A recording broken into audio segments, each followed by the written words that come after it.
미국의 한 영화 사이트 IMDb에서 몇 년 동안 1위를 차지하고 있는 영화, 심지어 향후 10년은 더 유지할 것이라 전망하는 바로 이 영화.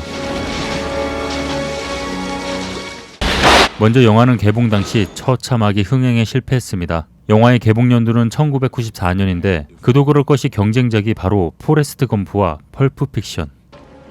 제작비의 반도 회수하지 못하고 그의 아카데미 시상식 7개 부분에 올랐지만 하나도 수상하지 못했죠. 하지만 그 다음에 입소문 겁나게 타서 연간 비디오 판매량 1위를 찍게 되고 비디오 판매로만 제작비의 3배를 벌었습니다. 와, 이게 가능해요? 원래 영화의 최초 엔딩은 앤디가 차를 끌고 국경으로 가는 장면에서 마무리되는 거였으나 뭔가 한 급 부족한 느낌을 지울 수가 없어 이렇게 해변에서 만나는 장면을 추가로 촬영했습니다. 굿 초이스. 지금 앤디가 끌고 가는 차는 1969년식 폰티악입니다. 감옥 탈출 후 앤디가 은행에서 찾아간 금액은 현재 가치로 따지면 약 30억 원. 교도소 안 수감자들이 화폐 대신 사용한 이 담배 브랜드는 럭키 스트라이크입니다. 이렇게 담배 거래를 하지만 레드가 영화에서 담배 피는 장면은 단 한 번도 나오지 않습니다. 까마귀가 앤디에게 인사하는 이 장면, 짧은 장면이었지만 굉장히 힘들게 촬영했는데요. 앤디가 등장 후 까마귀가 소리 지르고 앤디가 대사치고 이 세 가지의 합이 잘 맞아 떨어져야 했는데 당시 까마귀가 트레이닝이 되어 있지 않아 앤디가 오기 전에 소리를 지른다던가 앤디가 왔지만 까마귀는 묵념. 이렇게 엉망인 타이밍 덕분에 결국 다시 찍고 또 찍고 또 찍고 결국 로빈스는 까마귀가 소리 지르는 패턴을 계산 후 완벽한 타이밍에 맞추어 등장. 앤디가 벽에 자신의 이름을 새기는 장면, 감독의 손입니다. 영화는 시종일관 남탕인 걸 눈치채셨나요? 영화를 통틀어 여배우의 대사는 단 2번밖에 나오지 않습니다. Make sure your man double bags. Last time he didn't double bag and the bottom near came out. May I help you? Me? 수감자들이 환장하는 이 영화는 길다입니다. 팀 로빈스는 앤디 역을 소화하기 위해서 영화 촬영이 시작되기 전 고립된 장소에서 생활하기도 했죠. 앤디 듀프레인 역으로 당대 최고의 스타 톰 행크스, 케빈 코스트너 등이 고려되었지만 다들 다른 촬영 일정으로 함께 할 수 없었다고 합니다.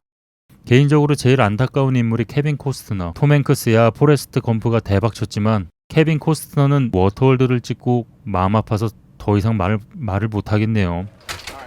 레드 역으로는 모건 프리먼, 클린튼 이스트우드, 해리슨 포드가 고려되었는데 감독은 레드가 주는 이미지와 태도, 내레이션, 음성 등을 고려해 최종적으로 모건 프리먼으로 선정했습니다. 그리고 이 영화는 모건 프리먼이 내레이션을 한 첫 번째 영화입니다. 앤디가 마침내 탈출을 하는 장면. 하수구에 보이는 역겨운 오물들은 초콜릿 시럽과 코코의 혼합물이었습니다.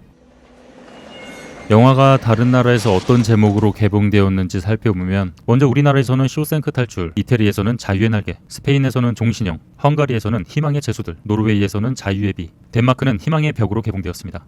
참고로 쇼생크라는 감옥은 존재하지 않죠. 브룩스가 구더기를 주는 씬이 재촬영된 이유는 살아있는 구더기를 까마귀 먹이로 주는 것은 구더기를 학대하는 것이라는 미 인권협회의 주장 때문에 결국 제작진은 자연사로 죽은 구더기를 먹이로 주는 장면으로 재촬영.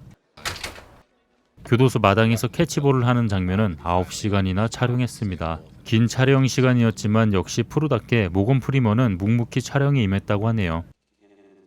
앤디의 방에 걸려져 있는 포스터의 주인공은 영화배우 리타 헤이워드, 마릴린 먼로, 라켈 웰치입니다. 교도소에서 시간이 얼마나 흘렀는지 간접적으로 알 수가 있죠. 그리고 원작 소설에서는 포스터가 4번 바뀝니다. 제인, 린다, 하젤, 리타.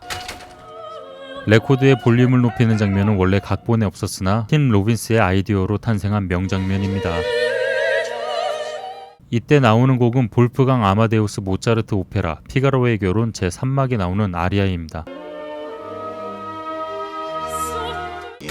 앤디의 부인을 살해한 진범을 얘기해주는 토미 역은 브래드 피트가 될 뻔했습니다. 개인적으로 브래드 피트가 했으면 어땠을까 하는 생각이 드네요.